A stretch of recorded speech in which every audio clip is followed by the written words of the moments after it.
ಎಲ್ರಿಗೂ ನಮಸ್ಕಾರ. ಎಲ್ಲರಿಗೂ ಉಷಾಂತರಂಗ ಯೂಟ್ಯೂಬ್ ಚಾನಲ್ಗೆ ಸ್ವಾಗತ. ಇವತ್ತಿನ ವಿಡಿಯೋದಲ್ಲಿ 16ನೇ ಕಂತಿನ ಹಣ ಬಿಡುಗಡೆ ಮಾಡಕ್ ಮುಂಚೆ 2 ರೂಲ್ಸ್ನ ತಂದಿದ್ದಾರೆ. ಅದೇನು ಅದು ಪಾಲಿಸಿದ್ರೆ ಮಾತ್ರ ನಿಮಗೆ 16ನೇ ಕಂತಿನ ಹಣ ಬರುವಂಥದ್ದು. ಹಾಗೆ ರೇಷನ್ ಕಾರ್ಡ್ ಬಗ್ಗೆ ಕೂಡ ಒಂದು ಬಿಗ್ ಅಪ್ಡೇಟ್ ಬಂದಿದೆ. ಇವೆರಡರ ಬಗ್ಗೆ ಕೂಡ ನಿಮಗೆ ತಿಳಿಸ್ಕೊಡ್ತೀನಿ. ಹಾಗಾಗಿ ವಿಡಿಯೋನ ಸ್ಕಿಪ್ ಮಾಡ್ದಲೆ ಬಿಗಿನಿಂಗ್ ಇಂದ ಎಂಡ್ವರೆಗೂ ಪೂರ್ತಿಯಾಗಿ ನೋಡಿದ್ರೆ ನಿಮಗೆ ಕ್ಲಿಯರ್ ಆಗಿ ಇನ್ಫಾರ್ಮೇಶನ್ ಗೊತ್ತಾಗುತ್ತೆ.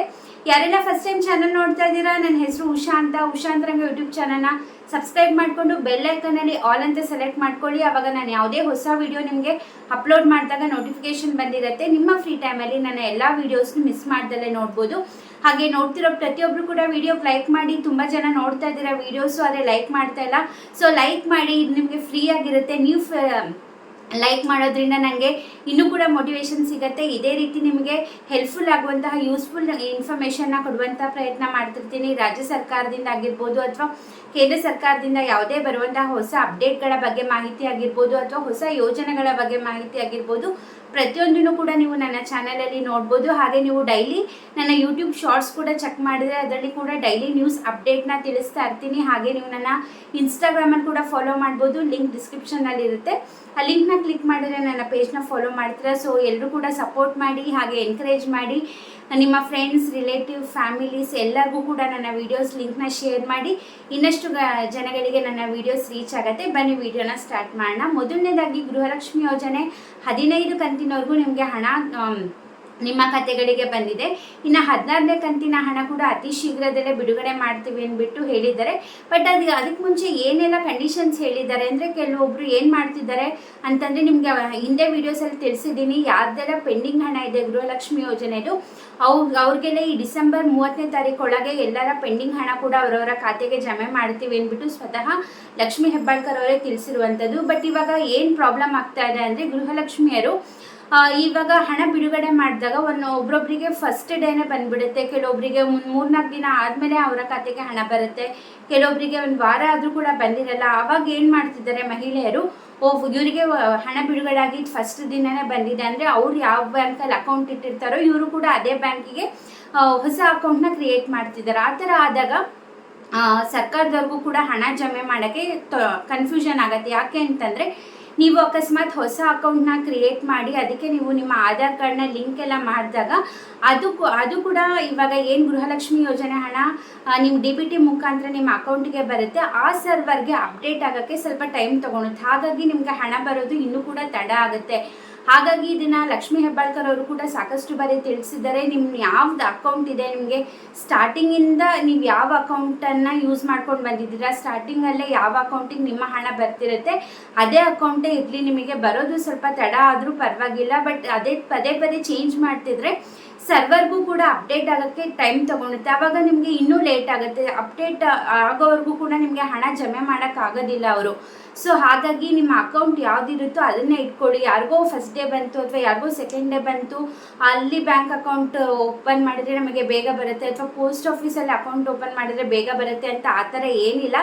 ರ್ಯಾಂಡಮ್ ಆಗಿ ಹಾಕೊಂಡು ಹೋಗ್ತಾರೆ. ಜಮೆ ಮಾಡಬೇಕಾದ್ರೆ ಹಣ ಇಂಥವ್ರಿಗೆ ಫಸ್ಟು ಅಥವಾ ಇಂಥವ್ರಿಗೆ ಫಸ್ಟು ಅಂತ ಮಾಡೋದಿಲ್ಲ. ಜಸ್ಟ್ ರ್ಯಾಂಡಮ್ ಆಗಿ ಜಮೆ ಮಾಡೋದ್ರಿಂದ ಕೆಲವೊಬ್ಬರಿಗೆ ಫಸ್ಟೇ ಬರುತ್ತೆ, ಕೆಲವೊಬ್ಬರಿಗೆ 1 ವಾರ ಲೇಟ್ ಆಗುತ್ತೆ, ಕೆಲವೊಬ್ಬರಿಗೆ ಎಂಡಿಂಗ್ ಟೈಮಲ್ಲಿ ಬರುತ್ತೆ. ಸೊ ಹೇಳೋಕ್ಕಾಗಲ್ಲ. ಹಾಗಾಗಿ ನಿಮ್ಮ ಅಕೌಂಟ್ ಯಾವುದಿದೆ, ನಿಮಗೆ ಯಾವ್ದು ಕರೆಕ್ಟಾಗಿ ನಿಮ್ಮ ಆಧಾರ್ನ ಲಿಂಕ್ ಮಾಡಿರ್ತೀರಾ ಅಥವಾ ನಿಮ್ಮದು ಏನೇನು ಸ್ಟಾರ್ಟಿಂಗಿಂದ ಅನ್ನಭಾಗ್ಯ ಯೋಜನೆ ಆಗಿರ್ಬೋದು ಅಥವಾ ಈ ಗೃಹಲಕ್ಷ್ಮಿ ಯೋಜನೆ ಸ್ಟಾರ್ಟಿಂಗಿಂದ ಯಾವ ಅಕೌಂಟಿಗೆ ಬರ್ತಿದೆ ಅದೇ ಇಟ್ಕೊಳ್ಳಿ. ಯಾವುದೇ ಕಾರಣಕ್ಕೂ ಚೇಂಜ್ ಮಾಡೋಕ್ಕೆ ಹೋಗ್ಬೇಡಿ. ಆವಾಗ ನಿಮಗೆ ಇನ್ನಷ್ಟು ತಡ ಆಗುತ್ತೆ. ಇದು ಮೊದಲನೇ ಕಂಡೀಷನ್ ಆಗಿತ್ತು. ಎರಡನೇ ಕಂಡೀಷನ್ ಏನಪ್ಪ ಅಂತಂದರೆ, ನಿಮ್ಮ ರೇಷನ್ ಕಾರ್ಡಲ್ಲಿರೋ ಪ್ರತಿಯೊಬ್ಬರದ್ದು ಕೂಡ KYC ಮಾಡಿಸಲೇಬೇಕು. ಇದು ಮತ್ತೆ ಸರ್ಕಾರದವರು ಇದನ್ನು ರಿಮೈಂಡರ್ ಮಾಡ್ತಿದ್ದಾರೆ. ಯಾಕಂದರೆ KYC ಮಾಡಿಲ್ಲ ಅಂದರೆ ನಿಮ್ಮ ಯೋಜನೆ ಯಾವುದೇ ಆಗಿರ್ಬೋದು, ಈ ಗೃಹಲಕ್ಷ್ಮಿ ಯೋಜನೆ ಒಂದೇ ಅಂತಲ್ಲ, ಅನ್ನಭಾಗ್ಯ ಯೋಜನೆ ಹಣ ಕೂಡ ಹಾಕೋಕ್ಕಾಗಲ್ಲ. ಪ್ರತಿಯೊಬ್ಬರದ್ದು ಕೂಡ KYC ಆಗಿರಲೇಬೇಕು.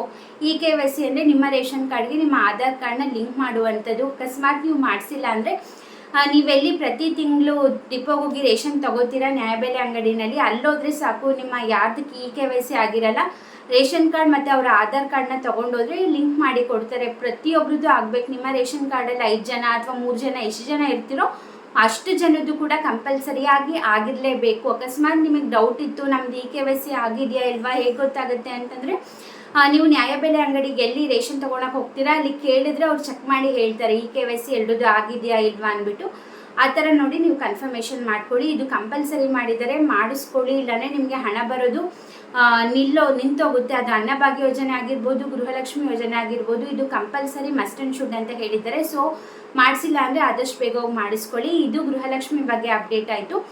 ಇನ್ನು ರೇಷನ್ ಕಾರ್ಡ್ ಬಗ್ಗೆ ಹೇಳಬೇಕಂದ್ರೆ ತಿದ್ದುಪಡಿಗೆ ಅವಕಾಶನ ಮಾಡಿಕೊಟ್ಟಿದ್ರು, ಬಟ್ ಸ್ಟಾಪ್ ಮಾಡಿದ್ರು. ಮತ್ತಿವಾಗ ಅದನ್ನು ಪೋಸ್ಟ್ಪೋನ್ ಮಾಡಿದ್ದಾರೆ. ಇನ್ನೂ ಸ್ವಲ್ಪ ದಿನ ಕಾಲಾವಕಾಶನ ಕೊಟ್ಟಿದ್ದಾರೆ. ಬಟ್ ಈ ಸರ್ತಿ ತಿದ್ದುಪಡಿಗೆ APL ಆಗಿರ್ಬೋದು, BPL ಕಾರ್ಡ್ ಆಗಿರ್ಬೋದು, ಅಥವಾ ಅಂತ್ಯೋದಯ ಕಾರ್ಡ್ ಆಗಿರ್ಬೋದು, ಮೂರಕ್ಕೂ ತಿದ್ದುಪಡಿಗೆ ಅವಕಾಶನ ಮಾಡಿಕೊಟ್ಟಿದ್ದಾರೆ. ನೀವು ಹೊಸ ಹೆಸರು ಸೇರಿಸೋದಾಗಿರ್ಬೋದು, ಅಥವಾ ಹೆಸರು ತೆಗ್ಸೋದಾಗಿರ್ಬೋದು, ಫೋನ್ ನಂಬರ್ ಚೇಂಜ್ ಮಾಡಿಸೋದಾಗಿರ್ಬೋದು, ಅಡ್ರೆಸ್ ಚೇಂಜ್ ಮಾಡಿಸೋದಾಗಿರ್ಬೋದು, ಅಥವಾ ನಿಮ್ಮ ನ್ಯಾಯಬೆಲೆ ಅಂಗಡಿ ಅಡ್ರೆಸ್ನೇ ಚೇಂಜ್ ಮಾಡೋದಾಗಿರ್ಬೋದು, ಏನು ಚೇಂಜಸ್ ಅನ್ನು ಮಾಡಿಸ್ಬೋದು. ಇದು ಡಿಸೆಂಬರ್ 30ನೇ ತಾರೀಕುವರೆಗೂ ಅವಕಾಶನ ಮಾಡಿಕೊಟ್ಟಿದ್ದಾರೆ.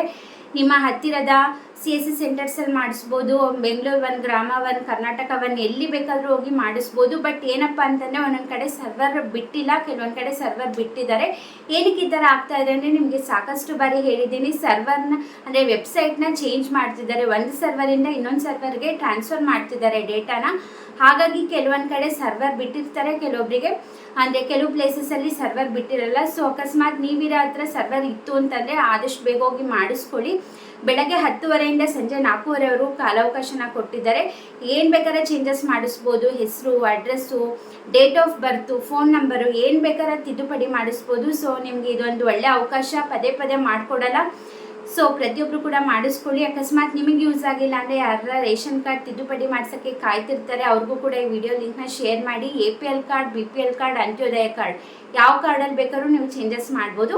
ಇದಾಗಿತ್ತು ಇವತ್ತಿನ ವಿಡಿಯೋ. ರೇಷನ್ ಕಾರ್ಡ್ ಬಗ್ಗೆ ಆಗಿರ್ಬೋದು ಅಥವಾ ಗೃಹಲಕ್ಷ್ಮಿ ಯೋಜನೆ ಬಗ್ಗೆ ರೀಸೆಂಟಾಗಿ ಬಂದಿರುವ ಈ ಹೊಸ ಅಪ್ಡೇಟ್. ಐ ಹೋಪ್ ನಿಮಗೆ ಈ ವಿಡಿಯೋಯಿಂದ ಸ್ವಲ್ಪನಾದರೂ ಇನ್ಫಾರ್ಮೇಷನ್ ಸಿಕ್ಕಿದೆ ಅಂದ್ಕೊಂಡಿದ್ದೀನಿ. ವಿಡಿಯೋ ಇಷ್ಟ ಆದರೆ ಪ್ರತಿಯೊಬ್ಬರು ಕೂಡ ವಿಡಿಯೋಗೆ ಲೈಕ್ ಮಾಡಿ. ಹಾಗೆ ಯಾರೆಲ್ಲ ಸಬ್ಸ್ಕ್ರೈಬ್ ಮಾಡ್ಕೊಳ್ದಲ್ಲೇ ನೋಡ್ತಾ ಇದ್ದೀರಾ ಈಗಲೇ ಹೋಗಿ ಚಾನಲ್ನ ಸಬ್ಸ್ಕ್ರೈಬ್ ಮಾಡ್ಕೊಳ್ಳಿ. ಯಾರೆಲ್ಲ ಸಬ್ಸ್ಕ್ರೈಬ್ ಮಾಡ್ಕೊಂಡು ನೋಡ್ತಾ ಇದ್ದೀರಾ ಥ್ಯಾಂಕ್ ಯು ಸೋ ಮಚ್. ಹಾಗೆ ಯೂಟ್ಯೂಬ್ ಶಾರ್ಟ್ಸ್ನ ಚೆಕ್ ಮಾಡೋದನ್ನ ಮರಿಬೇಡಿ, ಅದರಲ್ಲೂ ಕೂಡ ಡೈಲಿ ನ್ಯೂಸ್ ಅಪ್ಡೇಟ್ನ ತಿಳಿಸ್ತಿರ್ತೀನಿ. ಹಾಗೆ ಇನ್ಸ್ಟಾಗ್ರಾಮಲ್ಲಿ ಕೂಡ ಫಾಲೋ ಮಾಡೋದನ್ನ ಮರಿಬೇಡಿ. ಹೀಗೆ ಸಪೋರ್ಟ್ ಮಾಡ್ತೀರಿ, ಹೀಗೆ ಎನ್ಕರೇಜ್ ಮಾಡ್ತಾ ಇರಿ. ಇಷ್ಟೊತ್ತು ವಿಡಿಯೋ ನೋಡಿದ್ದಕ್ಕೆ ಥ್ಯಾಂಕ್ ಯು ಸೋ ಮಚ್. ನಮಸ್ಕಾರ.